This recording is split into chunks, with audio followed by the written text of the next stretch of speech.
What's going on, everybody? I'm gonna wait for a couple of people to come in. Uh, Before we get this started, I'm not gonna be up here long. What's going on, crew? What's going on with you? Wait for everybody to come in. How y'all doing on this? It's Friday for me, but it's Friday's Eve for y'all. Waiting for the family to come in a little bit. There's no tags on these rant videos, and I kind of just do what I want uh, on these. Looking in the news, seeing some things. So I'm just kind of freelancing it for this one. Um, I'm gonna get back to the regularly scheduled content. Hey, Shar. Hey, peace free Friday, huh? How y'all doing this evening and this week? Well, how y'all doing on this day? How was y'all week has been so far? On that hump day.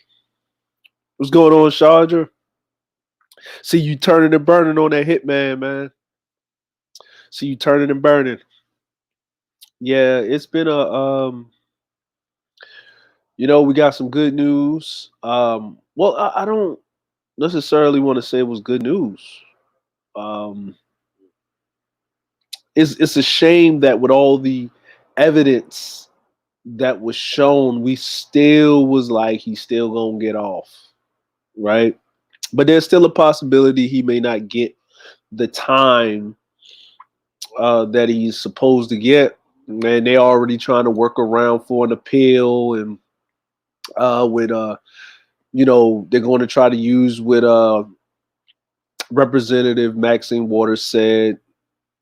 Then there was also the thing about the reaction of what LeBron James said. He made a tweet about the girl that got shot in Ohio. He's from Ohio, from Akron. But I saw the video, and she was attacking two people with a knife. And hey, you know, even when you're not doing nothing, you're gonna get shot. So if you're doing something, you're gonna get shot. So we just gonna wait for the rest of the information to come out. But just hearing, multiple people getting shot, another man he got killed by police. He was trying to get away.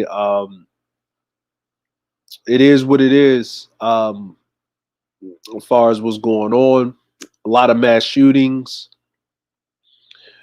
and yes, we know the standard. You know what I'm saying, what's going on, She? What's going on, brother? Say you doing that wonderful content over there. Matter of fact, you know what I'm saying. What's going on, Joe W? One of the mods can She. I don't know if you got a wrench, but I'll take care of that. I'm not on YouTube per se. I'm on the. I'm just using the StreamYards for now. But can one of the mods drop Sheed's link to his channel in the chat if y'all can so hat? Can y'all take care of that? But yeah, it's just I'm just my thoughts. My thoughts are just convoluted because when I bring the content, I want to bring it on a geopolitical scale because I don't live in the country, so for me to be sincere, I guess, with my content, I can't tell you how it is to live every day. I can tell you how it felt when I used to live there every day. I can only tell you what it is for my everyday from where I live now. So I got to look at it more of a broader scale geopolitically. Um, how these things will affect you, and what is down, what is after you get out of the rabbit hole, because you still got to deal with the reality of things, and the information that I want to give out, to show you how everything is interconnected and intertwined.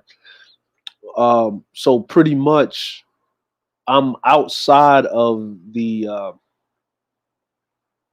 the proverbial web of everyday life as a Black American living in America, but that doesn't mean that I'm still susceptible to the environment. and that's the world environment, because I travel and I move and I live in a different country. But that doesn't mean I don't feel what you feel, or I haven't felt what you feel now. I haven't felt what you feel now, but I can empathize. I can empathize what all of my brothers and sisters are going through. So how can I not acknowledge what you're going through every day? Um, and I'm not, last time I made this rant, I was talking about other content creators and what ticked me off and pissed me off and stuff. And even though the trial was over and, the verdict was given, um, the content creators that were so boisterous on the far right side of it, and the ones that were pointing fingers saying we should not get into this one or that one because, whoever the person was married to, even though the person that died was black. You know what I'm saying?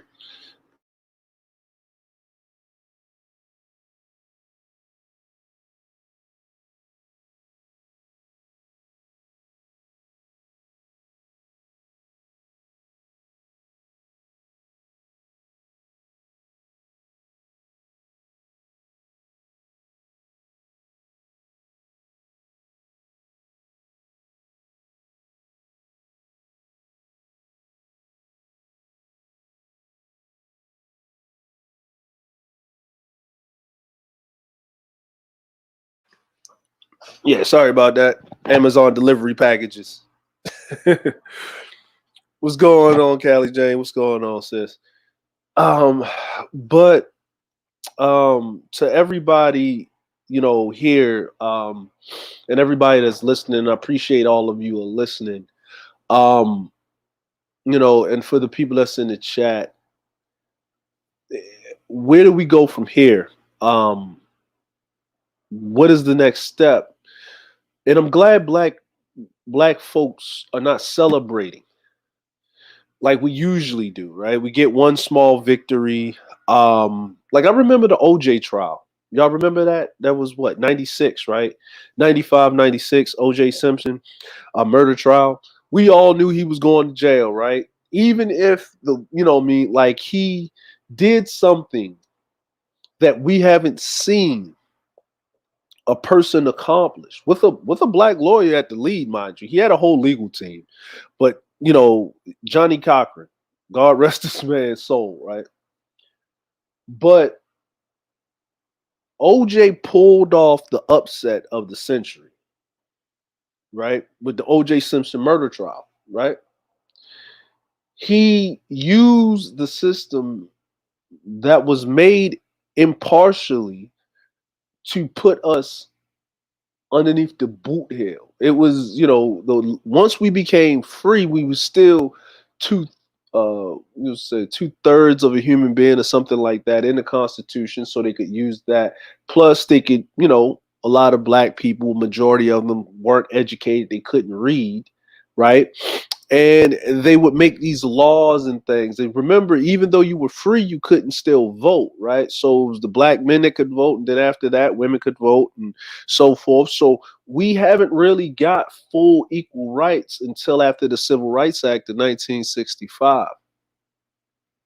It's a long time, right? That's 3 wars, right? Well, they don't really consider Vietnam a war, more of a conflict. But let's just say you got World War One, you got World War Two, and then you got the Korean War, and then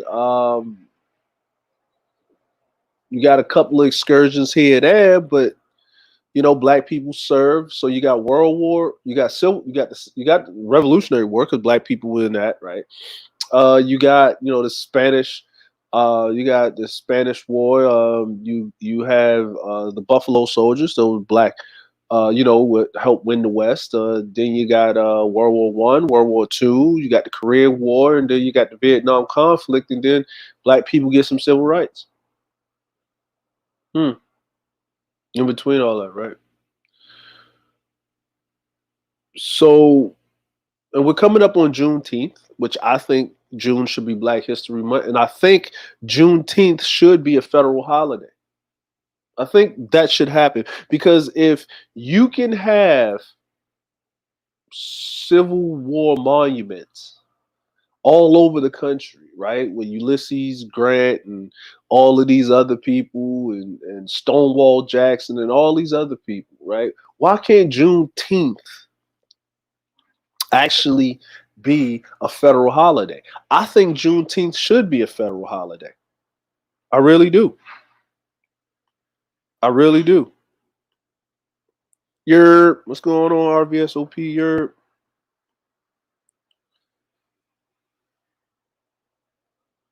That's true. That's true. They call it a police action, but hey, we know this, Joe. We look up on that on your medals and stuff. It says Korean War. You know, you get if you were in the Korean War, you get that little medal thing, right? And they still got that DMZ thing going. So, what's going on, Supreme Elder? Mr. DJ Music.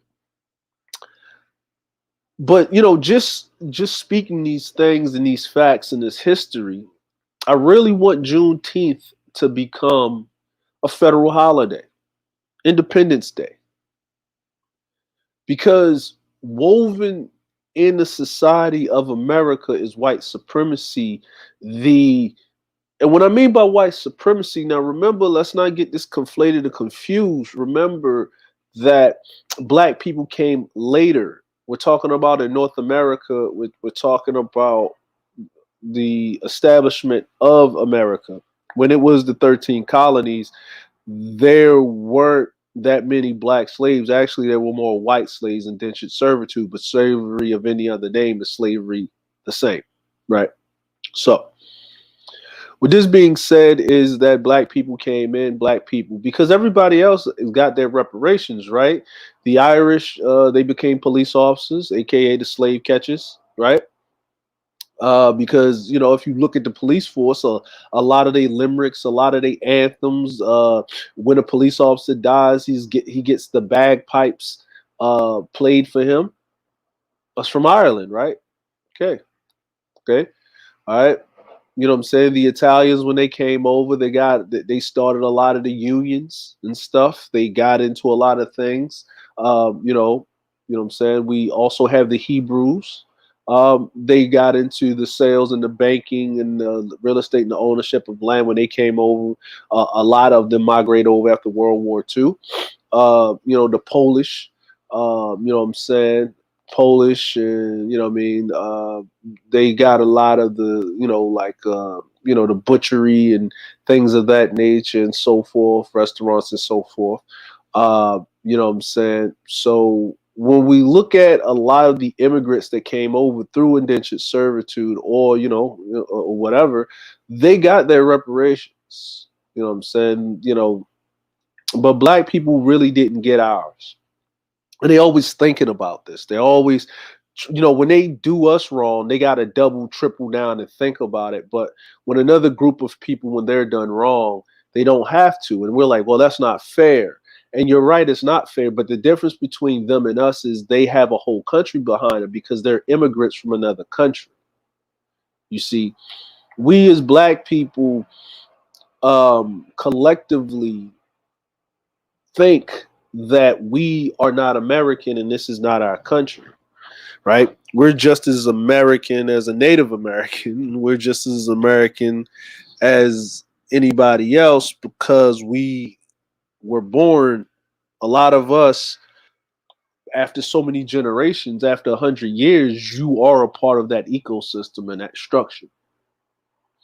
If you take a black American and you put them up against um, a modern day African. If you take a black American, you put them up against a modern day person from Africa, there's similarities, but it's not the same. See, it's not the same on how we are and what we do. If you look at the bone density and the structure, it's like an amalgamation, right? And I started to look at this a little bit closer. I started to look at, we come in many shapes and sizes, right? But if you look on the continent of Africa, if you look at a Nigerian versus someone from Sudan, South Sudan, or something like that, the ones that are from South Sudan, they are leaner, taller, where the Nigerians are more stocky. You know what I'm saying? So that's like let's take an example. Let's take Jim Brown and Dr. J, right? Right. So when we look at things in that manner, why would someone from South Sudan or be leaner, right? Well, it's the diet, but it's also the environment, right? It's the environment. So the environment dictates. So in Nigeria, it's hot, but it's more humid, it's more arid, it's jungle there. Whereas in South Sudan, it's plains, right? You notice most of the animals are lean. You know, if you look at how lean they are, right? They're taller so they can see farther, right? Now you can get a short person even in a family. You know what I mean? You could have a sister that's short, you could have a brother that's short, and then you can get another brother that's tall as trees. How is that? Because our DNA is so intermingled with each other. Because our ancestors came from different regions, different parts of of Africa, and then being bred and bred in within each other, we are American by any step of the imagination. So how do we get what belongs to us? And I'm going to say this. I'm going to say this. We have to fight every which way but possible, right? Now, I was looking at something, and they were talking about some things, and I didn't understand it, but I understood what they were trying to do. And they were talking about this new riot law, right? There's one that was signed in Florida. Other states are putting this into practice that if you riot or loot, you can be prosecuted to the full forces of the law, right? Now, they only came up with this after the black folk got what they wanted, right? But they did nothing about what happened in Virginia when the white supremacists ran over the white lady that passed away. They did nothing. They said nothing. When they ran up on the Capitol on January 6th, they said nothing. They did nothing. But when Derek Chauvin was going to trial, now they want to come up with this and pass this quickly. Now, the reason why they want to do this is because it's okay for the Anglo-Saxon America First caucus. I know y'all heard about that. I'll talk about that in a second. But, you know what I'm saying? But why? Well, let me explain something to you and for our military brethren that are in the chat. I'm ex-military, so I'm going to tell you. When you ask for something and it's not giving to you, right? When you go to the negotiation table, right? You ask first, you got to ask to sit at the negotiation table, right? And in diplomacy, there's this country versus this country. And why do countries deal with each other? Well, they deal with each other because they have to, right? If you notice that the United States is surrounded on both coasts by water. Actually, the United States is separated from the rest of the world. Majority of the rest of the world is interconnected. They're right next to each other. It's not far, right?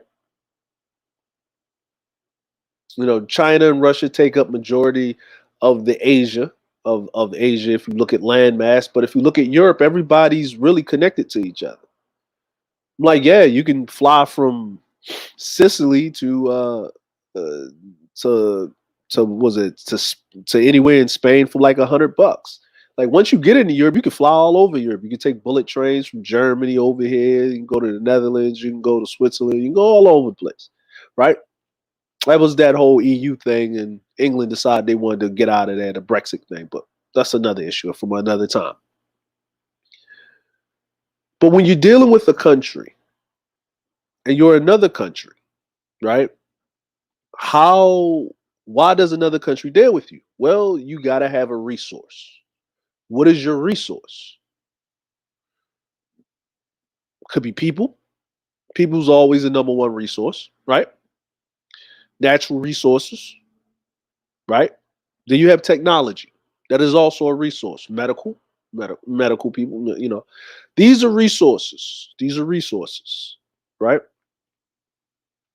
So you come to the table for negotiations. Now, the country in question that wants to deal with you will test your right or your, how would I say, the strength for you to defend yourself.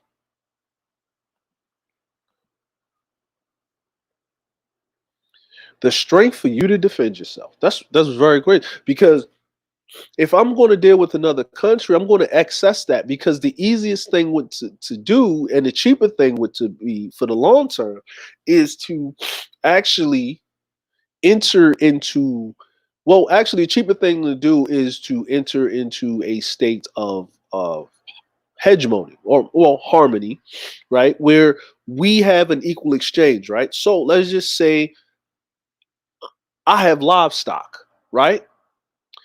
And I got produce and I got livestock, right? You know what I'm saying? Your country, you have minerals, right? You have natural minerals. You got iron, you got copper, you got salt, right? You got salt, you got quartz, you got gold, right? But I got animals and I got agriculture and I got people, right?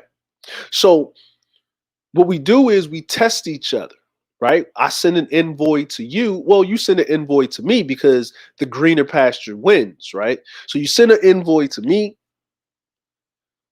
We talk. We feel each other's out. You try to learn my customs. I learn your customs. Now, if we all agree with each other with our royalty in place, our leadership, right? You could say a monarchy. You could say whatever type of form of government. We're neighbors, so we have to deal with each other. So now in this neighboring, me and you have a conversation, and I see that you want what I have. So now we negotiate. And I need what you have, right? Because I got all of this meat, and my people, I need to keep it long term, right? Because we have people, because you can't harvest all year long. There's a season, right? Okay. Plant in the spring, harvest in the fall, set out for the winter, everything is dead, right? But you can have people working in your mines all year round, but they need sustenance. They need to sustain themselves, right? So you can't expand. I can't protect, because I don't need to expand. I have what I need. You see that? You want to expand because your people need to eat, and they can't work on empty stomachs. But my people are living good, right? But their quality of life is lower because it's at the menial stage, while your people get on with technology because they've learned how to craft. But see, when you have all of those minerals and stuff, you can arm yourself. I'm not thinking about arming because most of the people that I have are for agriculture and farmers. They're strong, but they're worrying about agriculture and farming. We only have a set amount of people that are trained, but they're not trained up to my neighbor. So what do? We do a cultural exchange, right? You send your people to my country to learn agriculture and farming, way of life, daily necessities, right? Sustenance, food, heating, learning herbal, being an herbologist, learning how the flora works in the environment, how to plant things, right? how to use that sulfur and stuff like that and the excess resource to actually grow on a little and make some of your things green, right? Then I send my people over there to learn how to take the minerals and stuff and then harness those, forge them down, and to teach them military tactics. Now, when we have this symbiotic bond, something happens, right? Because the people with the most resources for their people that is least affecting the environment, they become quicker, faster, stronger, right? But then there has to be a class system in place because everybody cannot be equal. See, this is civilization. This is civilization over eons, centuries. These are the things that I'm explaining. Why am I saying this and why am I talking this way? Well, the reason why I'm talking this way is because I want to break down something to the simplest form. Now, I'm not as articulate and knowledge worthy as our esteemed brother Cerulean, but I've had conversations at length with this brilliant of a man to understand what he's saying. And then I actually go read it and understand it. And I love history. I live in a country with history all the time. Matter of fact, the country that I live in, I always use it as an example because I live here, but I see what they've been through, what they've done to each other, what wars they've waged on other countries. And it always comes down to what? Resource. Now, how do you take over a nation? How do you dominate a people? Well, the Anglos and the Saxons did what the Romans did, just like any other nation does, just like what the Moors did, just like the pharaohs of ancient Kemet did. You go to villages, right? Because you don't need the men. You only need the women. See, that's a misconstruction. You don't need the men when you're taking over. So that's why the men are sent to war. That's why the men are killed. The men are the protectors. They challenge the environment. They will always challenge you. What you do is you kill the men. You take out the women. You take out the women that are leadership, because there are women that are leadership. Let's not get this confused, right? And then you take the women that are at the bottom, which is usually the majority, the serf class or the peasants or at the bottom, right? You get those women, you offer them things, you impregnate those women, because now those women will listen to you more because they have your kid, and then there is a child running around, and women are nurturers by nature. Majority, right? Then if you have these women and you have control of the women, right? Right? By providing them a place in society, not ruling over them with an iron fist, but providing them a place in society, then the men that are there takes these women in, and those men in power protects those women. Then you start what you call households, right? Where you have a main family and a branch family. And back in the day, people had multiple wives because the likelihood women always really outlive men, double or triple the life expectancy. Most very, very, very influential men didn't live past the age of 35 to 40. Genghis Khan, Alexander the Great, Attila the Hun. Go down the list of really important, influential people. Martin Luther King, Malcolm X. I think Martin Luther King was around 40. Malcolm X was around 30, so 35. Huey P. Newton. Go down the list. JFK, I think he was 40 something. Go down the list. Look at how many people, influential men known the world around, look at what their ages are. They didn't go to be like old age until after, like, you know what I'm saying, until after the 70s, really. Really influential men died early. So what was the average life expectancy of your regular layman man?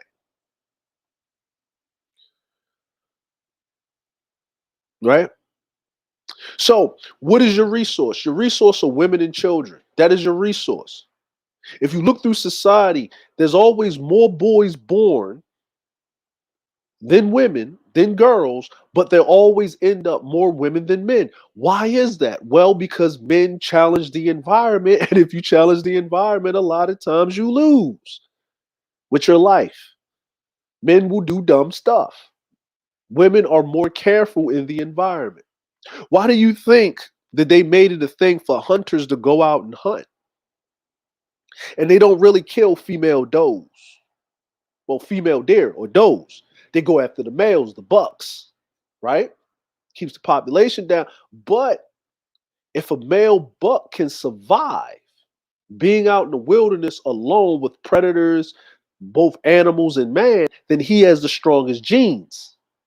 Then the strongest genes will be passed on.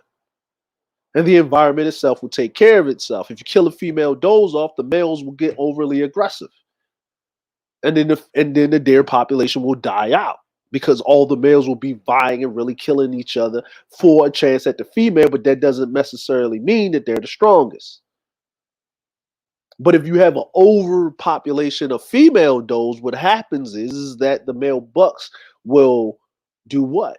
They will not engage with each other. They will not challenge the environment. Then what happens after that? The species dies out too.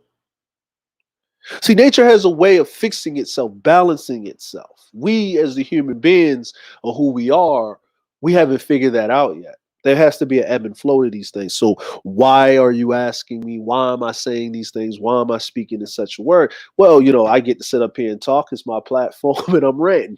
That's what it's called. It's an incoherent thing, but it's going to make sense. It's going to make a lot of sense. Okay. What I'm getting at is that we black people, ADOS, North American black folk, right? I'm not talking about the people from the Caribbean because they have countries.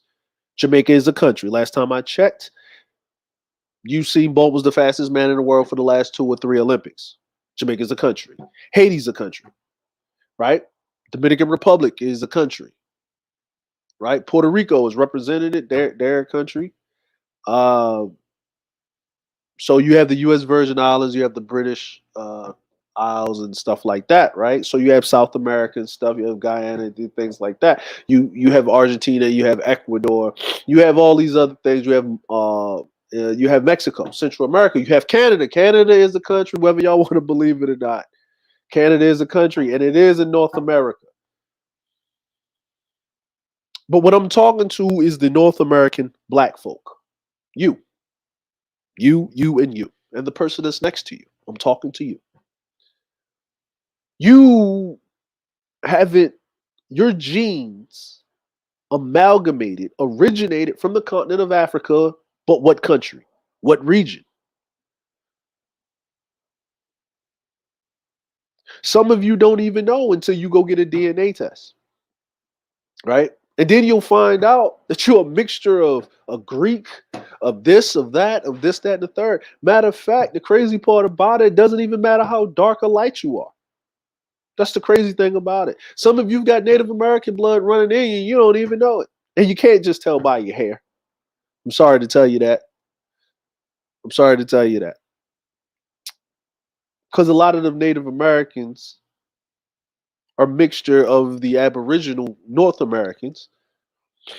And if you look at an Aboriginal, or you look at the ones that are in Fiji, they got some nappy ass hair. So we can't tell by that a lot of times. What's going on, Vonda? What's going on, Kels? We can't tell a lot about that. But I'm going to say this. What we as Black Americans need to understand, and this is why it's very imperative, is that for too long, right? For too long, right? We as Black Americans have been scared because one thing I would say all the way up until 1965 is that we as Black Americans weren't scared. We understood the environment that we were in. We respect it, right? Because fear brings respect and respect brings caution, but we still moved, right? We didn't stop traveling because there were places in sundown towns and Klansmen all over the place. The Green Book was invented by us.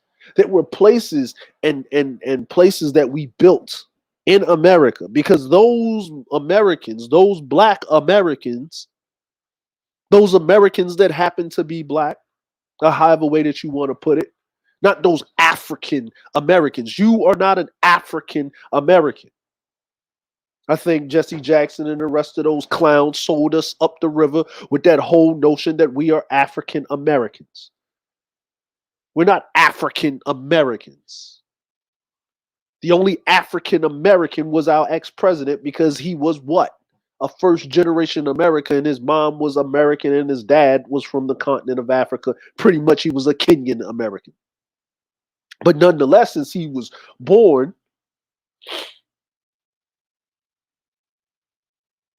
to a U.S. citizen overseas when she worked at an embassy, but that is U.S. soul nonetheless, he is an American. So why is it that first generation people from other countries can claim that they're American, but you as a black person, as a ADOS person, does not claim that you're American in which the country in which you live in? Ask yourself that question. Because I would want to know. Ask yourself that question because I would want to know. Matter of fact, keep the answer to yourself. Because you can only tell it truthfully, right? See, I see the problem. The problem is that if you don't think that you are something, then you do not take ownership. This is your house. This is your home. America is your house and your home. Listen, even though I live in another country, I still make it my preference to speak to my brethren. And especially if they're from America, I really want to talk to my brother. I really want to help my brother. I give them an extra pass. I will lend whatever knowledge I can to those that want to hear, because I have grown in so much experiences where I was so through with my brother and my sisters. But I had to ask for forgiveness from the ancestors for that because not everybody's meant to hear your message because a lot of times it comes with the reception of the message. What makes a good messenger? Because people do kill the messenger. That's why they say don't kill the messenger. What good makes a good messenger that the messenger can take the message and the messenger can deliver the message in such a way to get the recorded response, right? To get the response that you need, that you want to go over. Now, this can be good or bad. And we have a lot of messengers out here. We have a lot of messengers. And yes, in the message, not all information is given. What is need to be said shouldn't always be said. We should speak in code. Yes, we should, because the other people have. What's going on, young Link? What's going on, brother?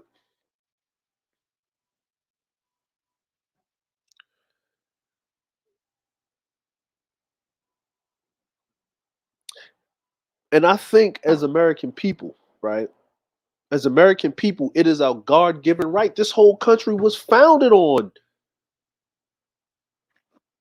protests, violent protests. The Boston Tea Party, violent protests. The start of the Revolutionary War, Christmas addicts, first person run up, pick up a gun, do something, he gets killed. First person to die was a black man. And you gonna make a law talking about that we shouldn't have riots?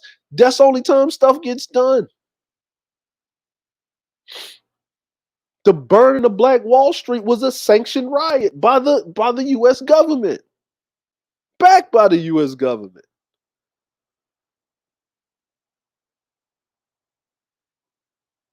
Riots have been happening in this country since the beginning of this country. January 6th, the President of the United States knew that was going to happen. That's why he said it. Now they're coming out with all this information. Said they already had it set up what they was going to do when they did it.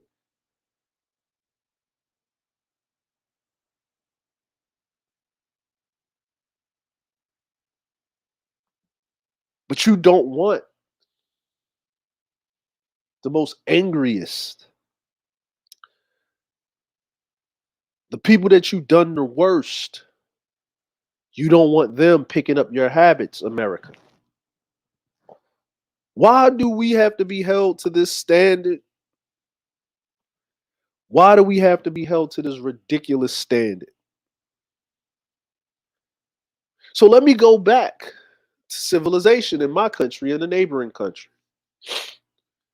My country starts getting it. We start expanding, but we good where we at. The neighboring country's not liking it. So now we start to get into some political stuff. So the neighboring country, what they decide to do is they decide to go talk to another country that may not have good things that we have, but they are a little bit bigger. They're on the other side of them, right? So what happens is they get with them and then they sit over there envoy to talk to us, but they're not talking in a way that we both can have dialogue. What they're doing is they're demanding, right? They're demanding that we pay some type of protection. We give them how many this and that. And it's ridiculous because my people are going to suffer. Now, what is going to happen is it's going to force me either to comply or I'm going to have to go ahead and I'm going to have to go to war with these people. But the thing is that I'm doing my research, right? Because I wouldn't be who I am if I didn't have my own network. And I know that in this network of folk, that it is my neighbor that I have been in constant communication with, that I have done all of that I have needed to do to keep a working relationship with my neighbor. So now I have 4 options. Option 1, pay these people, putting strain putting strain on my people. Try to work out an agreement with my neighbor who sold me up the river. 3, get into an alliance with my neighbor, talk to them in such a way where we can take over the other country, because if they taking us out, you next. Or 4,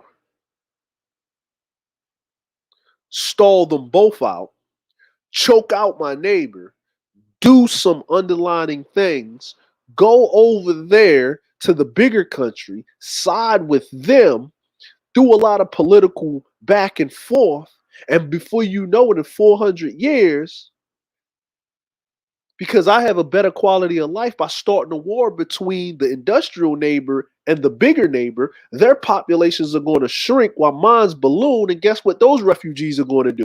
They're going to come into my country where they become my citizens and all of this other thing. And then before you know it, after 400 years now, I'm the superpower and I'm stomping on both of them. Now, what I just described to you is the United States of America.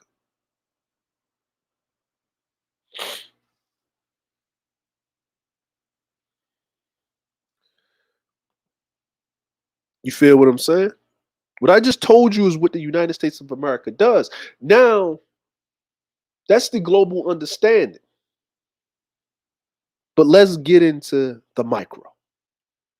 In this country of agriculture, when we were first doing this exchange with my neighbor of industry, they brought over these group of people. These group of people were strong. They were fast. They were very intelligent. They were too intelligent because they kept escaping. They kept running off and going off here and escaping there and going to the bigger country and all of this other stuff. So to keep this in play, we imparted slavery for them. They became the lower class of people. We kept them there. We kept them uneducated. They didn't have anything to do. But after 400 years, we have modernized everything. Things are convenience. Agriculture is at an all-time high. Matter of fact, we export than we actually use in our own economy. We are exporting and basically keeping these 2 other countries on life support. We use one country with their minerals and stuff like that, and we import them, but then we found out something. We built our technology off of those minerals and found out we got minerals in our own country and we don't need them. We got agriculture, minerals, we got everything. We got new technology, we're supplying it, and all of the best minds are coming to our country because we incentivize them to do so at the tune of about $11 trillion a year. In fiscal year, $1 trillion in foreign aid. That's what you call it, right? I'm very summarizing what's going on, but how does this affect the Black American? How does what I'm saying affect the Black American? I'm talking so broad that this is ridiculous, right? No, I'm not.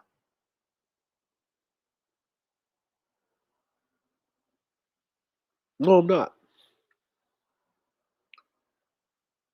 As Black people, why are other minorities or other groups of people treated in high esteem than you? I'm going to tell you why. Because they have been incentivized to come. If you're an incentive to come somewhere, then that means you're held in higher esteem.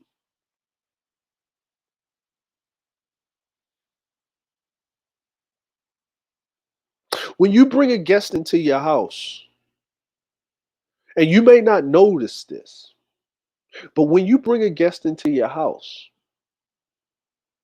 the first time they come over, you want to make a good impression. So do you treat that guest better than what you would normally do on a day-to-day basis? Ask yourself that question. Because you can't sit up here, because I'm going to say it like nicely. Yes, you do. You break out the good. Let's say like this, right? Hypothetically, let's go with it. Last stream, when we was on Char stream, we was talking about grandma's living room, right? Big mama's living room. And you don't go into Big Mama's living room. It's got the plastic on the couch. It's got the whatnots and everything there. But when certain people come over, her friends or whatever, they come over. Or the foyer, that's, you have that, the foyer, right? And you sit in there, right? The best plants is there. That place is kept in tip-top shape, right? Because that is a place, it's like a museum, right? But that is a place for guests. And as poor as we are as Black people, we all know about the best looking place in the home. Anybody's home. Your mama's home, your grandmama's home, your great grandmama's home. You go up north, down south. You gonna find there's one spot in that house that's gonna be better than anything else.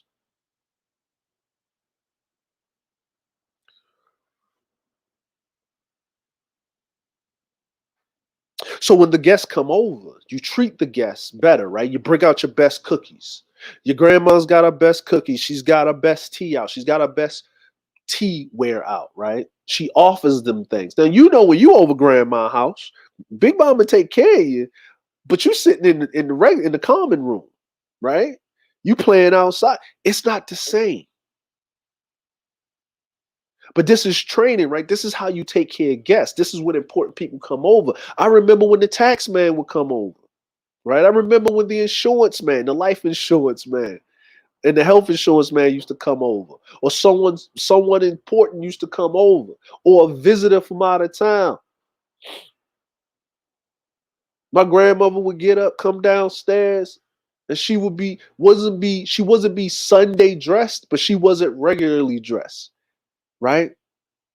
And I would hear her whistling and singing her hymns and stuff. And she would come downstairs and she would go sit in the common room. And she said, do your grandmama a favor. Go ahead, get my living room ready. I already knew what that meant because I seen my cousins before me when she would task them with that task. And that right there was like an honor because she wants me to get the living room ready. So I walk in there. I open it up, right? Because it was closed most of the time. The doors shut together. So I open it up. Double doors, slid them back, right? I walk into there. I turn on the lamp, the light. I look around, make sure nothing's out of place, dust some things, right? I go in there, say, Grandma is ready. And you know what she tells me? Now go in there, up on the shelf, not that box, but the bigger box with the red emblem on the side, and get that box. Now bring it here. Don't look in the box. Now bring that box to me. Yes, ma'am. Grandma, My grandparents and my aunts and uncles, they were raised in the Southern way. So, Maryland's still the South. So it was yes, ma'am, and no, sir. Yes, ma'am. I go in there, I get it, I bring in a box. I don't look at the contents because Lord knows God would have snitched on me and told me I looked in the box. So I gave her the box. She opened it up. Now go in there, get the black box. It looks like a briefcase. Now hold it on both sides, son, because guess what? The hinge ain't working right. I held it. I bring it back in because I see what happened when you don't hold it on both sides. And every time she will remind you, so you bet not say I know. You better say, yes, ma'am. I open it up. She's got a silverware in there. And she lays it out on the table. She said, I want you to lay out everything just like this, just like I showed you. And I make sure I be careful to lay everything out. She walks in there, she looks over everything. She said, good. Now go in there, go over there in the dining room, open the cabinet, get that box out. Now bring it to me. Take your time when you bring it and don't swing it around. So I bring it out in these nice crystal glasses. She puts those out. She puts out a tea set. She goes upstairs. She comes back down. She pulls out this tea, right? And she strains it. She brings out a certain kettle. She strains the tea. She puts it in there, right? And then the people come. I answer the door. She's sitting in there like a boss. Like, grandma's sitting in there like a boss. Why am I telling you this story? Because I want you to understand in your recesses, I want to jog something in your memory that you treat your guests better a lot of times than you treat the people that normally live in your house every day. Everybody does this. This is not a black person thing. This is white people do it too. Everybody does this. So why would a country of collective individuals not do the same? Why would a person come into your home unless you invite them? Why would they come? You have to incentivize them. What is the incentive?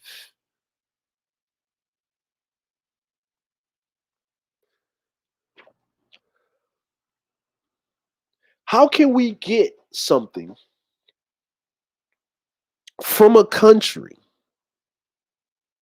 that never had to incentivize us to be in it? I'm going to say that again for the people in the back. With the soft head helmets, the soft skull helmets on, and the cowboy boot, and a hole in the sock, and barefoot on the other foot. And the ones that ride the short yellow bus. How, I say, can you get something from a country that never incentivized you to be here in a first place?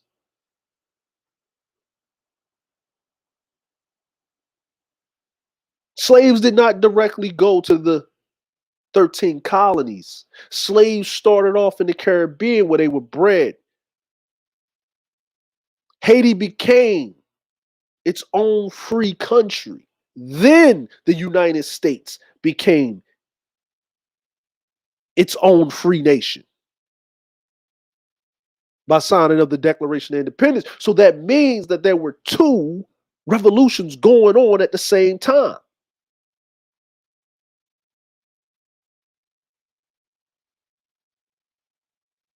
Jamaica didn't get their independence until the 70s.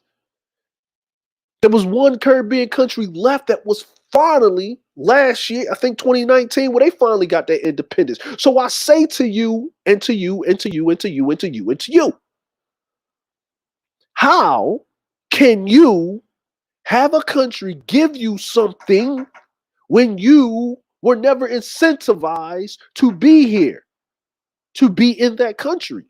Matter of fact, you were born into it.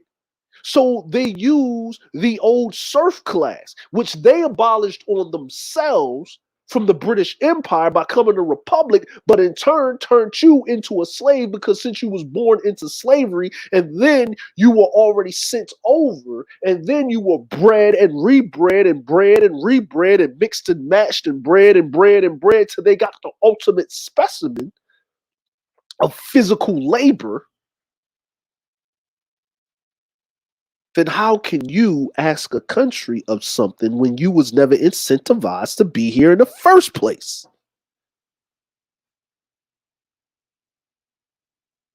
You don't ask, you take. That's the only recourse. Why do you think they're coming out with voting laws? Because if you try to use the system and you mass together and you understand how it works, we move the goalposts. But you notice soon as you want to raise the town, burn down everything and mess everything up, now everybody want to have a clear conscience, say, whoa, let's talk about this for a second. Whoa, calm down. Whoa, we're going to give you what you want. Here, he's guilty, guilty, guilty. Not on one count, not on two counts, but on 3 counts. Sentence will be in 8 weeks. Now we got to move on to the next one. Why? That woman shot that young man in the car. She talking about, hey, I'm going to retire. Sorry, y'all, I love my job. I'm out. No, no, no, no. Now they got her barricaded in her own home. And you notice they're not doing the same thing that they did for old dude where they had to wait for a week and a half because they raised the town. So when you ain't been incentivized to go somewhere, you're not a guest in America. You're the red-headed stepchild. You're the Cinderella of the story. You're the street rat. You're the adopted child that they're just getting a check for you. And they do whatever they want to you when nobody else is around. That's what you are as a black person. So you got one or two options. You can sit up there and pray to God that they help you when God only helps them that helps themselves. So I was told. Or you do something about it.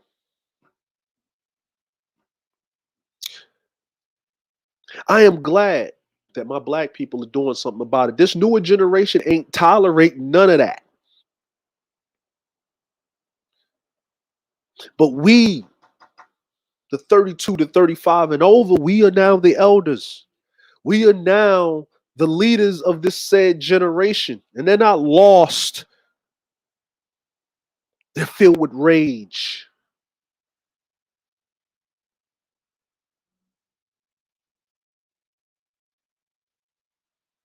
Because they don't understand how you can sit up there and beg somebody over and over again and they're not treating you right. Our relationship with America is the most toxicest thing before even the word was coined by whoever put it. Our relationship is so toxic. It is terrible. It is paramount that we understand something.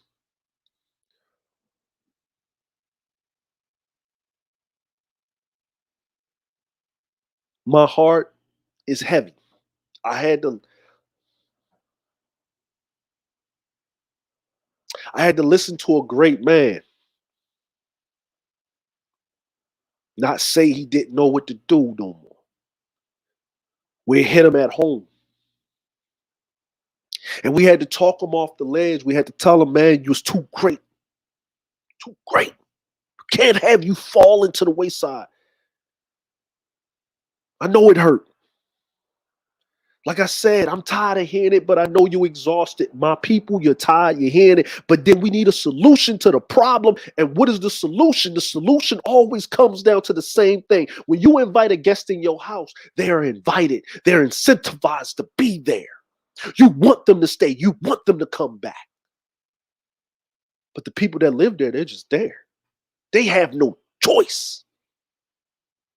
They have no choice but to be there and to be up under your rule and your leadership, whether they like it or not, until they can get old enough and they can fend for their damn selves. We built America.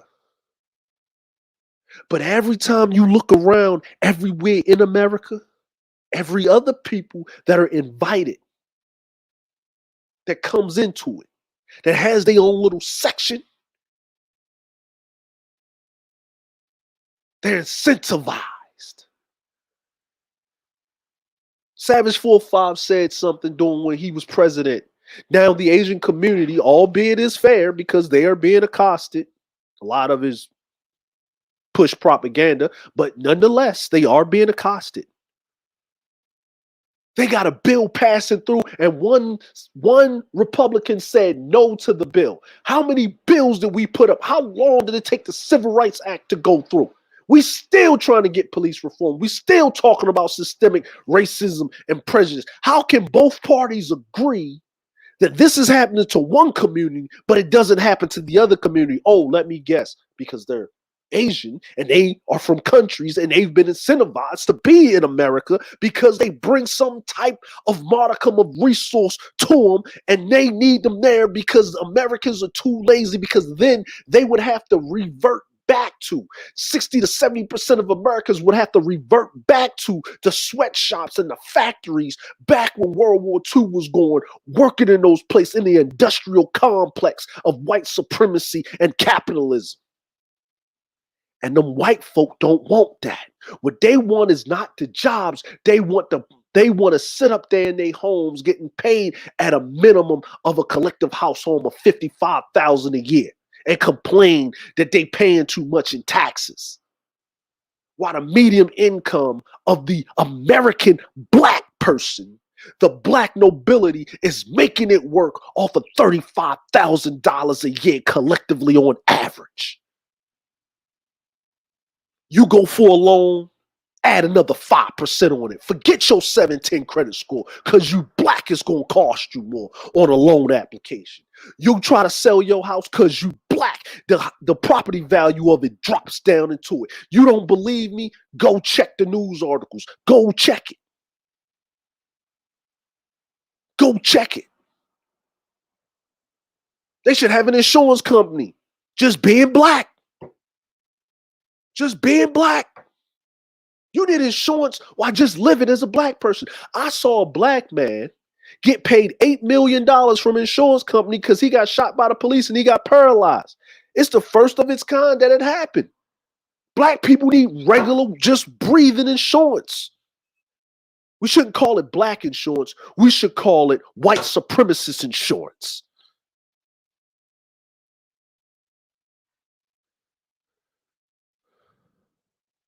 So how do we deal with this? How do we do it? What do we do? How do we fix this? What is the problem? What is the issue? Every country in the world that I've went to other than China, there's a Chinatown.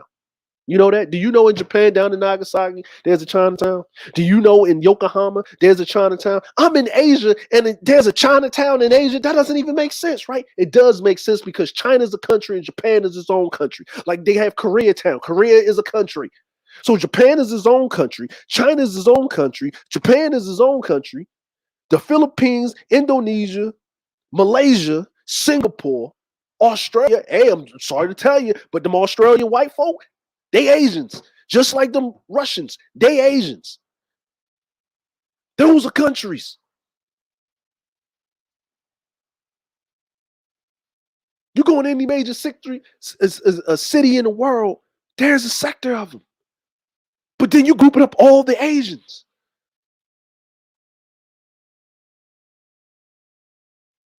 Now that FedEx employee killed 6 of them because those, yeah, the ones with the turbans, they're in Asia because they're over there near India. They're not in the Middle East. They're over there near India. Yeah, but they didn't call them Asians. They didn't call that a hate crime. Why? Because it was too dark. They looked too much like a terrorist. So the narrative is pushed. We want this group instead of this group. We want that group instead of that group. There was a time and place where being an Italian, being a Hebrew, being Irish was less than being pure white. But when they start intermingling with us, oh, they had to break that up. So what do we need to do, and how do we do this, and how do we fix this? Well, you're already seeing how it works, right? But see, there's a problem with that. Because after you're done raising the town, you gotta build it back, right? See, Here's a solution. Might not like my solution, but here's a solution. Solution one, whether we like it or not, when it comes to entertainment, when it comes to anything physical,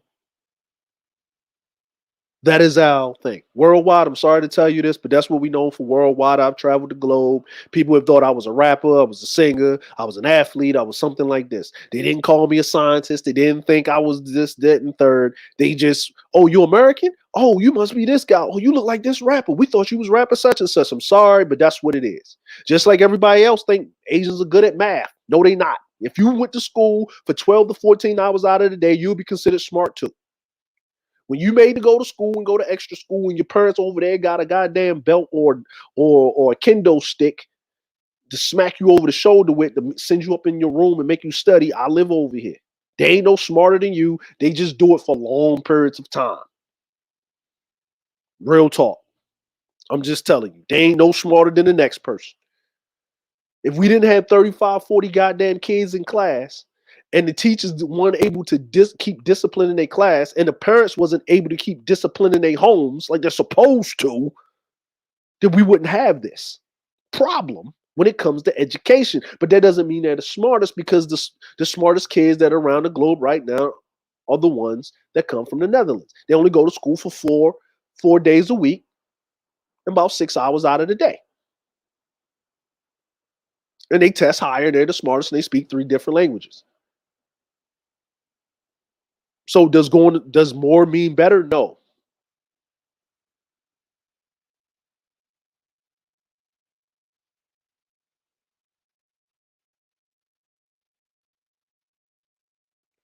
And the ones that you see in America are the best of the best. So don't get this twisted. They was incentivized to do what? You only send who? So when a guest comes to your house, they're not just showing up ragtag. They make sure they put on their best garb. They make sure they come there with some decency and decorum. They tell you, remember, hey, we going over such and such house. Don't act stupid. Act like you got some manners and don't embarrass me. Remember those conversations? So even when you went over someone's house for the first time, you had to be on your best behavior, or there would have been repercussions in front of everybody. Oh, definitely when you got home. So everybody put their best foot forward when you incentivized to go somewhere. But when you live there, it's a whole different ball game, right? How many of you have met friends, stayed over their house a couple of times? They stayed over your house, thought it would be a good idea to move in. And a month and a half later, you be like, why did I do this? This month, ooh. So I have a solution, because we don't talk on this platform or any of the platforms in the regime without bringing about a solution. Here's my solution. You can go check the initiative, but I know that's a lot for a lot of people. That's a little bit too much reading, and it's a little bit too detailed, and too many words with too many syllables. And you got to basically, by the first paragraph, you got to look up half of the words, because you don't even know the meanings of it. And that's all right. That's what I'm here for. Don't worry. We need to get into every other field that we can get into, because we got entertainment on lock. Now, I'm not going to leave the entertainers out of that, because in the initiative, the entertainers are left out of it. Now, if you don't know what the initiative is in the description box on the stream. You can check it at your leisure on grayregime.tv. The link is right there. You just click it and read.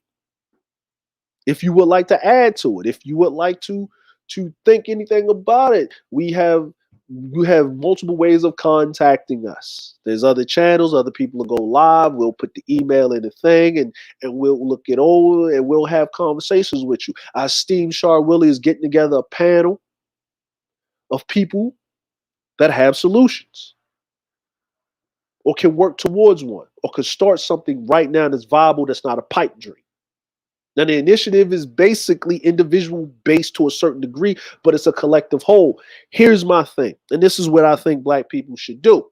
Black people should not just make economics for Black people, basically only selling products for Black people, but sell products that everybody can enjoy. Per example, the Shea Butter Moisturizer guy.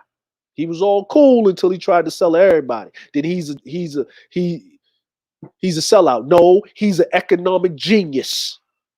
Because how is he going to get stuff in the community?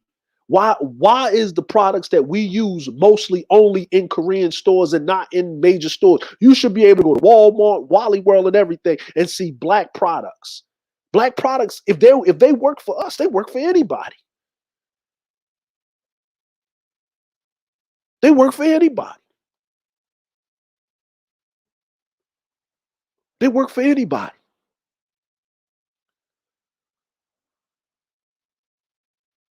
So why can't they be sold to anybody?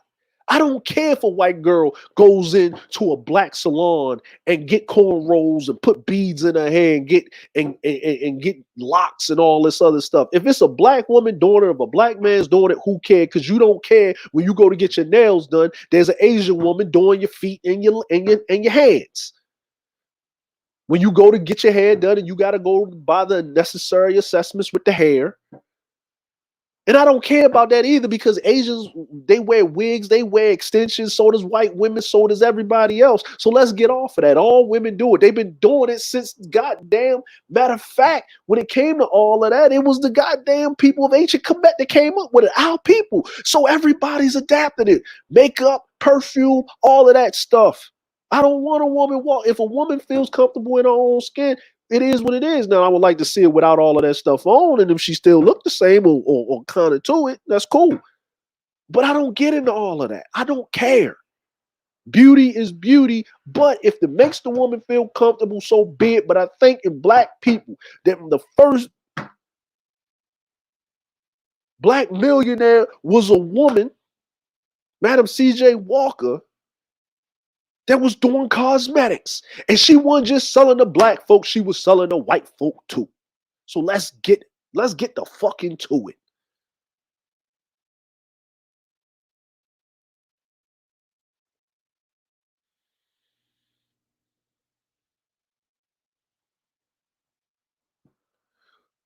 We as black folk need to be able, and if we got to build our little towns and areas in America, because they already there, they're not welcoming. You go into Chinatown, you eat your food, you leave. It's welcoming. You go into Greek town, it's welcoming. You go get you some real Mexican restaurant. You go on the Mexican side of town and go to the restaurant. You know where you can't go. You in the guest area. Then every black area in America should have a guest area where you put your best foot forward. Get their money and get them the hell out of your motherfucking space. That's one. Now, if you got that, then that brings in money into your community. If that brings money into your community, then guess what? That money will be replicated. That brings in jobs. That brings in jobs. Now you don't have to worry about employing X, Y, and Z. This is what I'm talking about, the guest concept. Because my grandmother gave me a job.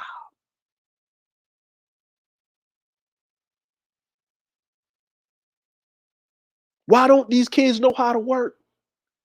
Because who's the first person to give your children a job other than the parent? Whether it's cleaning their room, doing chores in the house, earning money, getting an allowance, allowing them. No, it's not allowing them to just to give them money. No, it's teaching them the value of hard work and dedication. And that also teaches them how you need to follow directions on a job. How am I able to do my work on time and get it done? Because my first employer, when it came to money, was my uncle. He had a construction business. And I look forward to working with Uncle Willie. When he took me to eat, got my food, I was just happy. I was just happy to be around some men.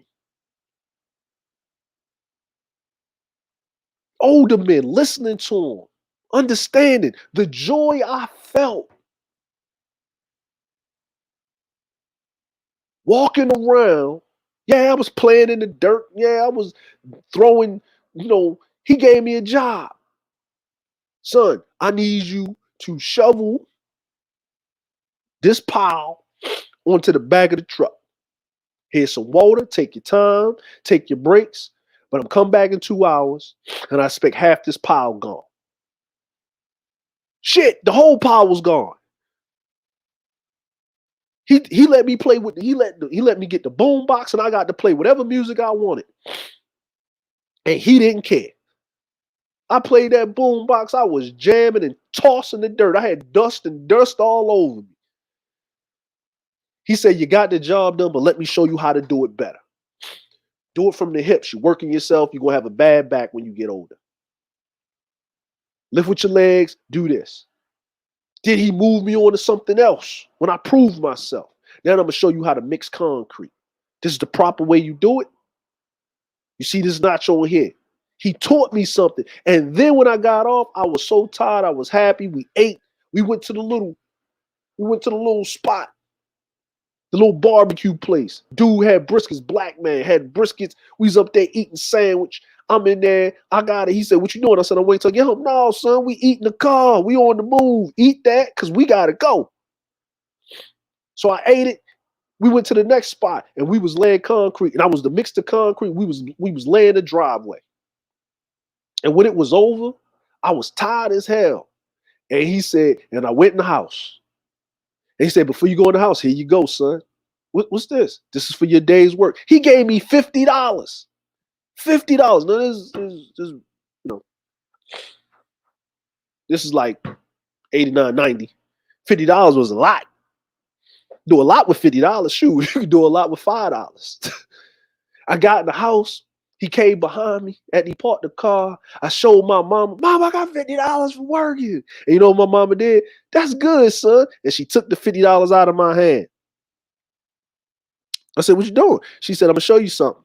And then she went in her purse. She put the crisp $50 bill in her purse. She pulled out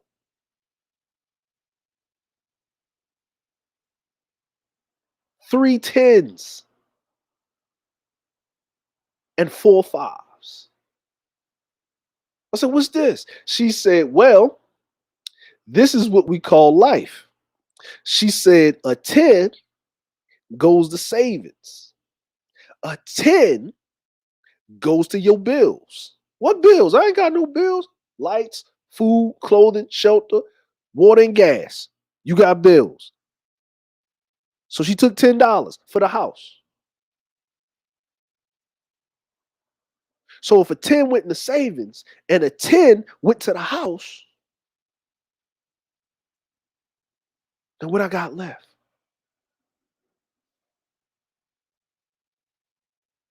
Got $30 left. So she said, what you gonna do with this? She said, oh, we Christians. So 5 go to God because it's 10%. So she took 5. Then I got $25 left. So I said, what I'm gonna do? What I'm gonna do? Because that 50, half of it's gone. Just like that. And I was getting upset. She said, what you angry about? I was like, well, I was up working all day. But this is life, son. So what you gonna do?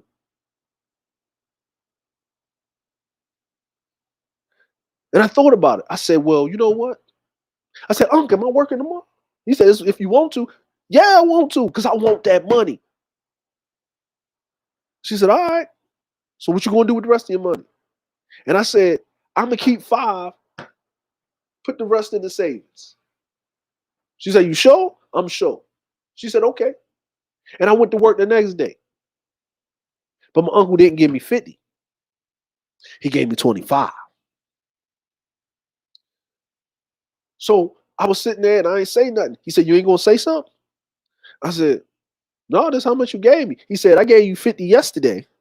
Now I'm giving you 25. Why are you saying that? I said, this is how much you say I'm gonna get. He said, no, son, that's not how life works.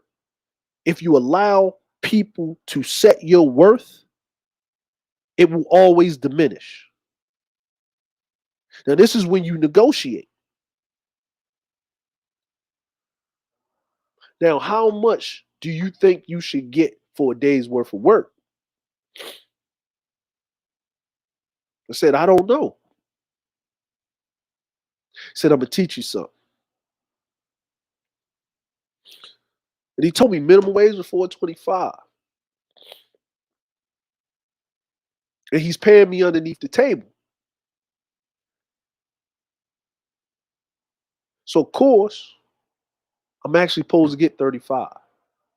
He said, this is how a lot of our people, your granddaddy included, didn't understand their worth. And this is how, he said, you know why I work for myself, son? I said, I don't understand. He said, I'm a good brick mason, right? He said, yeah, you can lay brick. My uncle was a great brick mason. Master mason, master brick mason. He's got plaques. He competed in high school. He was a part of VICA, vocational uh, vocational students of America. So was my uncle, because he went to George Washington Carver High School, which was a vocational school in Baltimore. My other uncle was good in automotive, master mechanic. But I always wonder why those men work for themselves. And my other uncle, he works for the city as an architect. He don't do that now. He's just the head boss. He just walks around. He just wait for his retirement, and he deserves it. But I asked him. He said, because people that are not black, that do the same job that I do, said that are white, they got unions behind them, and they already set how much. So me, with all of my years of experience and my skills, I could be pushed out by the union. I can't get as much as a union guy get. Matter of fact, an entry-level union guy, he gets about the same amount as I do. So that ain't fair. He said, that's right. So what did you do? I said, well, what did you do? He said, that's why I built my own company. Did my own business. I employ my own. If I wanted to be a rich man, I employ some of mine and some union guys. But this is my way of giving back to the community that gave to me. He said, it's not always going to be this way, but I hope I can lay the groundwork. And I was like, I understand. He said, but every last one of your cousins, every last one of your uncles that's younger than me, they work with me. But you the first one to kind of really enjoy it. I said, I like it. He said, but you got to know your worth, son. You got to know what you're worth. You can never come to the table when asking for something without knowing your worth. And if the person doesn't understand your worth,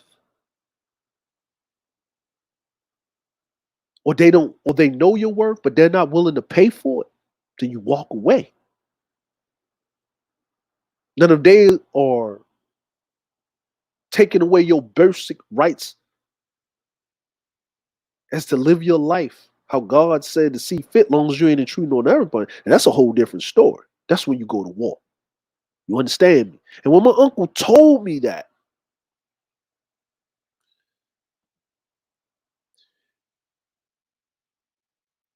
it was crazy. Hey, Bum, what's going on? What's going on, Brandy? And how y'all doing? What I wanted to say, and what I want to say this right here, right now, as I wrap this up.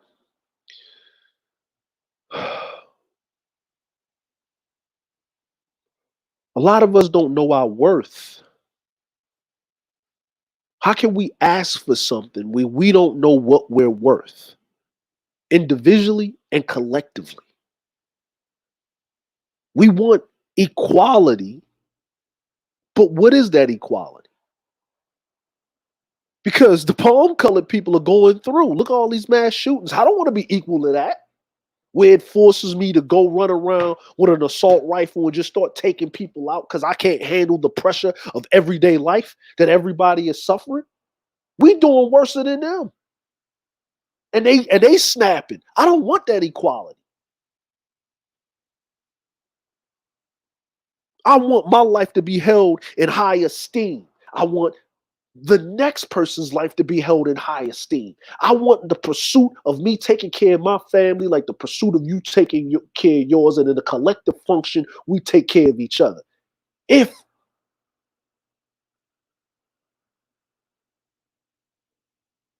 But we also need to hold a standard.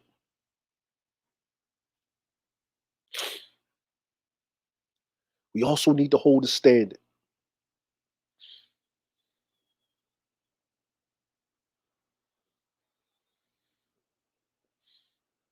I don't get into the back and forths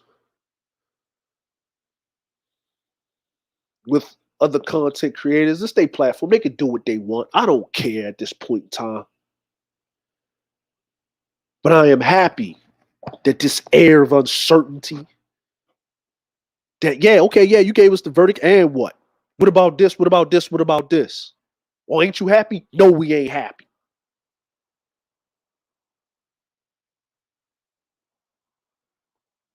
The carrot of the stick. I like the stick. Stick makes things a lot easier. But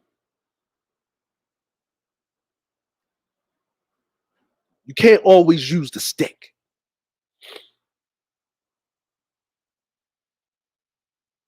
We as black people, they say that we have to pull ourselves up by our bootstraps, but every time we get boots and straps, the dominant society takes it from us. So how are we gonna pull ourselves up? But how do they keep taking it from us? Because there is no repercussions from when they take it from us. So when you start making repercussions, when you start making consequences and stop forgiving them all the time and costing them their bottom line, which is the way for them to take care of their families, and start suing them into the ground and start messing stuff up for them, then they want to come to the table and listen. You have to take what is rightfully yours. You have to demand what you're worth. But what is it that you're worth? The rage, the pent up aggression, I get all of that. But once you get that out, what's next? What are you worth? Ask yourself. Everyone asks yourself, what are you worth? You know what you're worth. And if you don't know what you're worth, then I'm going to tell you. You are great. You are noble people that been through a lot of shit. But marching and crying and arguing and carrying ain't going to get shit done. Consequences and actions get things done. Brings them to the table to negotiate. And even when they negotiate, that doesn't mean that they need to follow through. Shoot, on a world stage, once we get a new president, they change all the policies. They change everything. After every 8 years, shit, every 2 years, they can say we're going to do this law. Shit, look at Obamacare. They passed it in the law and they defunded it. That means that they're not going to enforce it. That means they're not going to do what? Support it. Because without finances, you can't really do anything in a capitalist society. So what do?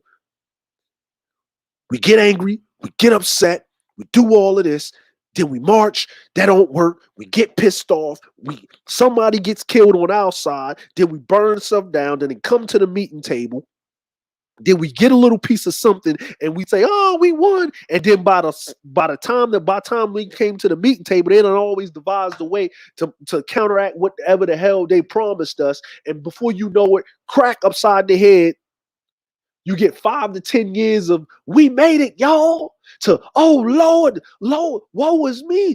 God, please comes and saves us. No.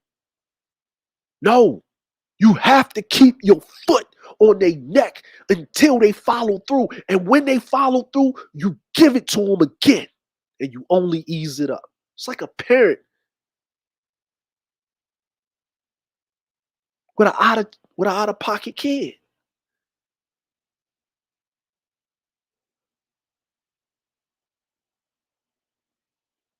You are an American that happens to be black, and it is woven in the fabric of American society that we incentivize our guests, and when our guests act fool, we boot them out.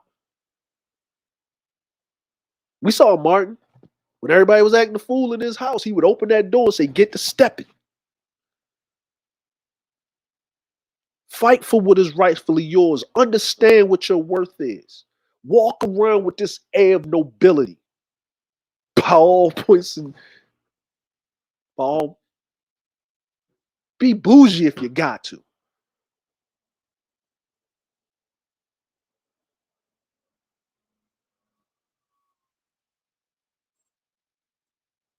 Every day, since the day that you was born, since the day the doctor smacked you on the ass and you cried in this world and you walked around with this melanated skin in on this in the North American continent, in the North American country called the United States of America, you became a soldier of war.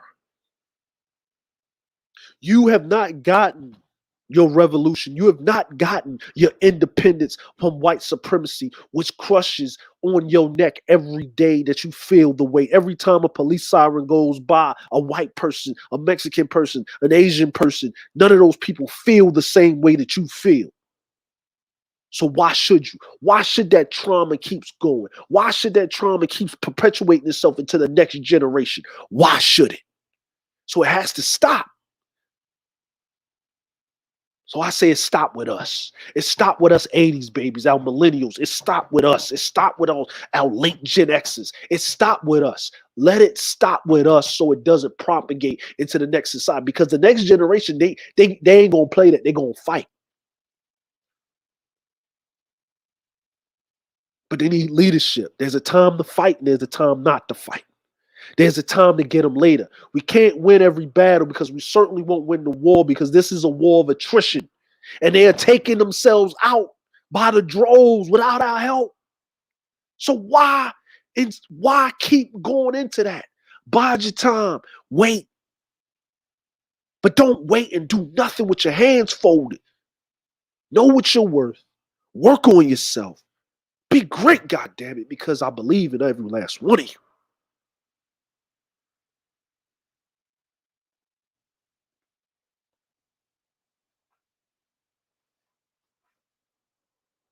I believe in every last one of you.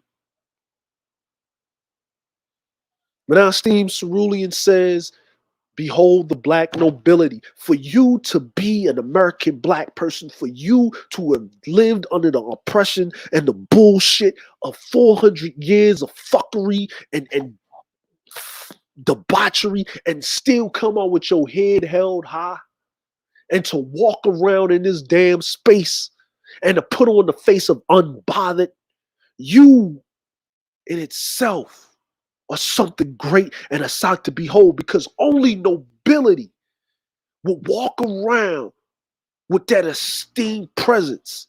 And that's what they hate. Because even in the shit and the muck and mire, we still come out looking shiny.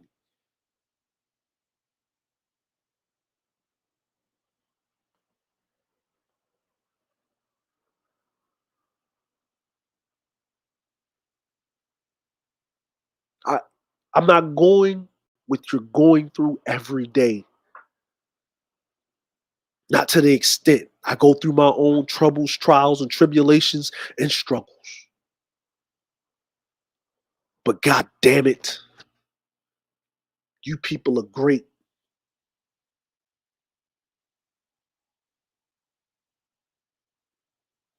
And I understand. But this is not time to rest on our laurels. And I do understand there's a time that you get tired of talking about this all the time. And I get it. That's why different platforms are where they are. Because sometimes you don't want to talk about this. You just want to be regular. You just want to talk about regular stuff because it's all over the place and the world gets too loud. Take your breaks when they need it.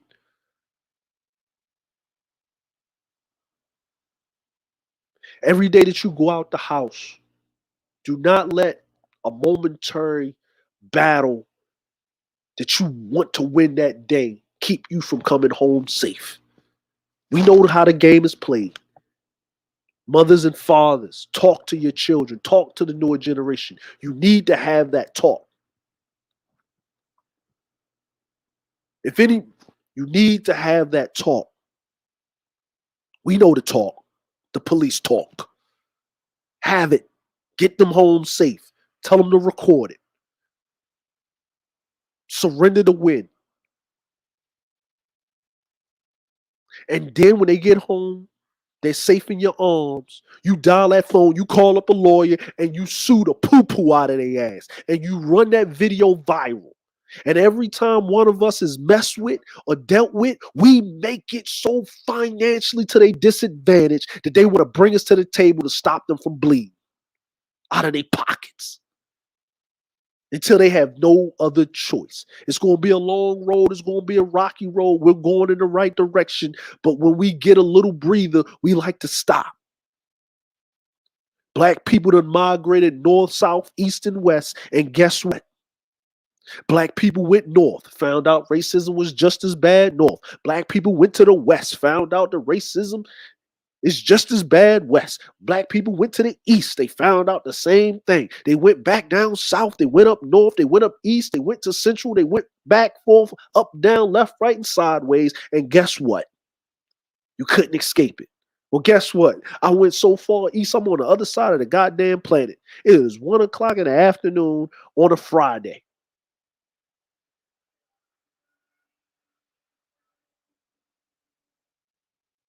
It's not as bad as where you're at, but it's still, I can feel it, I can smell it, and I can still taste it. So since America is our country, you can't run from it, you gotta face it. Now, not everybody's built to face it, but that's okay. This is where we teach them how to deal with it. Not everybody's meant to be a frontline soldier. Some of us need to be behind the scenes and agents, the spooks to sit by the door. And some of us need to just to be carrying on the air of nobility and being as great as we possibly can be for one another. To everybody that came out, please hit the like button. Thank you to the mods. Thank you to the chat. Right? I'm going to play some music on the back end of this. I'm going to still talk to y'all and thank y'all. You know what I'm saying? You know what I mean? I don't want y'all to leave just yet. But for everybody to hit the like button, I'm going to, you know what I'm saying? I'm going to do my little thing real quick. Turner! Let's roll that down. Turner! Turner! Turner! Turner! Turner! You know what I'm saying? That's for everybody to hit the like button. Appreciate every last one of y'all. How was y'all Thursday Eve? How's everybody's Thursday Eve? I'm going to play this music for y'all. You know what I'm saying? I'm going to still talk to y'all. I'm going to have it so we can pump a little bit. You know, I had my little pastor, Pasadre, or what I used to call him back in the day, Reverend Pimp Greasy. I think I'm going to bring that dude out a little bit. Reverend Pimp Greasy. You know what I'm saying? You know what I mean? Because we got to get greasy with this. We got to get real greasy with this. You know what I'm saying? Real greasy. I'm thinking I'm going to bring him back. Archbishop Reverend Dr. Pimp Greasy of the Church of Money. We're going to bring him back out. But let's play this.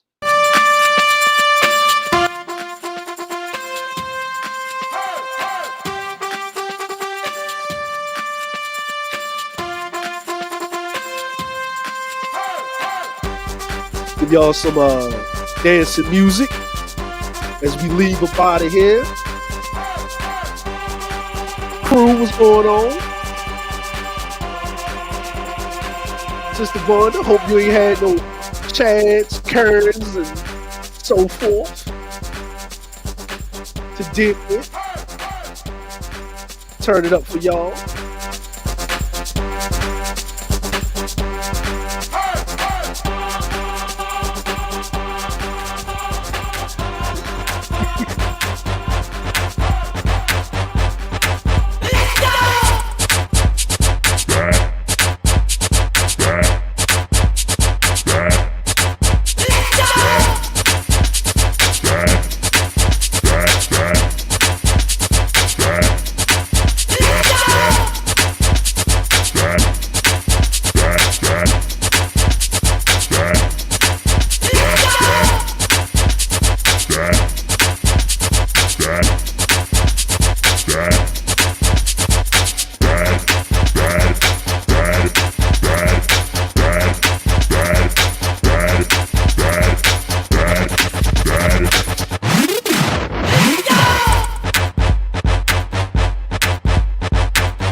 Now we gotta bring it back. Now I remember when I first heard this, it was Freaknik.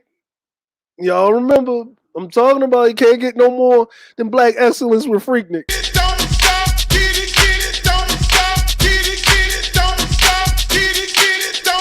Give a shout out to Uncle Luke.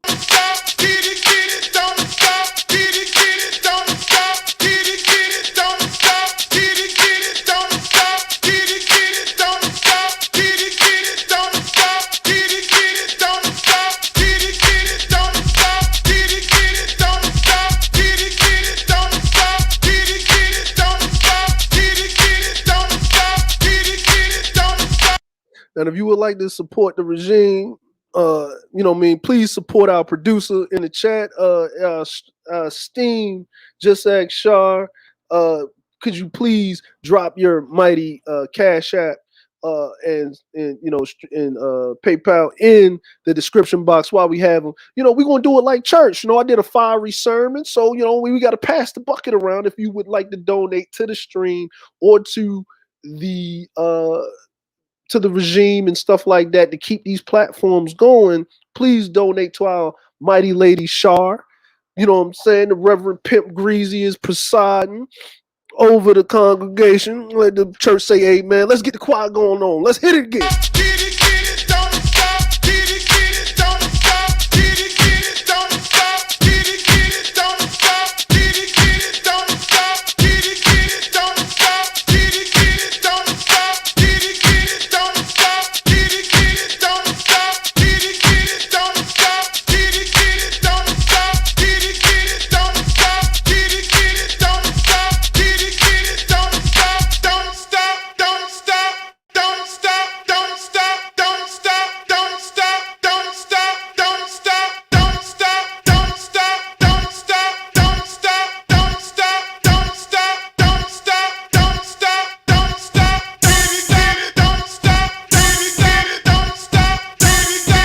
Hold on, wait a minute. Sister Mary Martha just came over here. Hold on, we got some announcements. All right, now let me read these. Okay, tomorrow is going to be the JustaskChar advice channel going on tomorrow with co-host Classic Ruby. It is an open panel. She always have a lovely array of topics to talk about. You know what I'm saying? If you ladies want to have a conversation, you know what I'm saying, and decompress and talk about something other than this, you can go over there. Now, on Saturday, we have the JustaskChar advice channel again. Well, article reactions. You sit in there, me and my esteemed brother Don Teasy and Simply Neat. We sitting in the chat twerking it up with everybody else while they bring you an array of topics and articles so you can learn something. And they always have a current section in there. All right. And then we have Sunday. Yeah, Sunday. So after you done went to church, you can come down and listen to our esteemed Elder Music, wash your car, get ready for the week. And he be on CRBJ with the backyard barbecue. Then you can come back on Wednesday night Bible study. Oh, I'm sorry about that. You can go over to CRBJ and you can go and check the segment of On the Beat with our esteemed MrDJMuziq over there on CRBJ. The link is in the description with his co-host JustaskChar. And then you can stay for Keep the Beat with JustaskChar and Classic Ruby. And then you can come back and check me out here on the channel right here. Okay, so you can check us on the channel. We will be bringing back the 1/3 show next week. I know y'all missed that and stuff like that, but I just had to step up here. You may get a rant from the Reverend Archbishop Pimp Greasy presiding over us. This is black folk.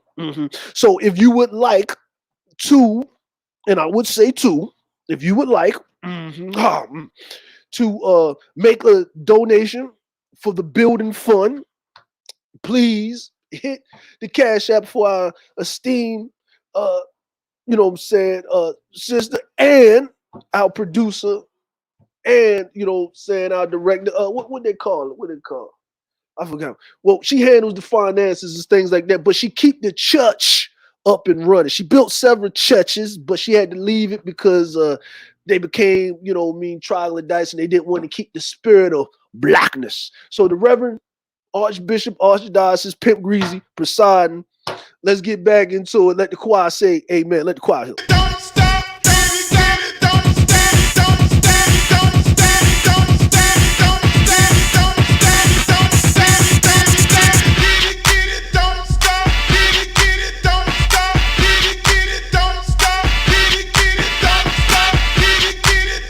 stop, get it, don't stop, get it, don't stop, get it, don't stop, get it, don't stop, get it, don't stop, get it, don't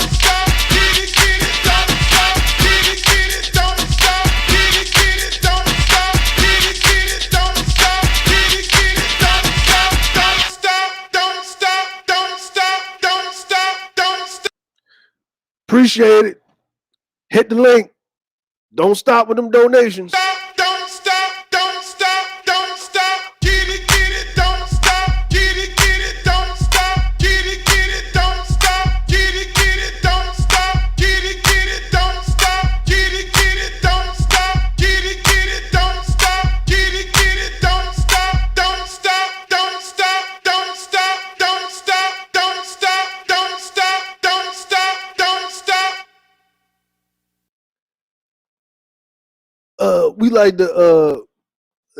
We like to thank the choir director for that wonderful selection for the congregation. As we sit up here with the benediction, behold and hail the black nobility, Ebon Noblesse. No one will beg you to be great as you go out into those streets. I'm not going to pray and wish and hope, but I demand that you go out there and go home and make it back safely to your family. I appreciate every last one of you. Thank you for showing up tonight. Please be safe. No one will beg you to be great. Salute to the black nobility. Salute to the nation. From the regime to you, Ebon Noblesse. No one will beg you to be great, but we will hold you accountable. Have a good evening and have a nice night.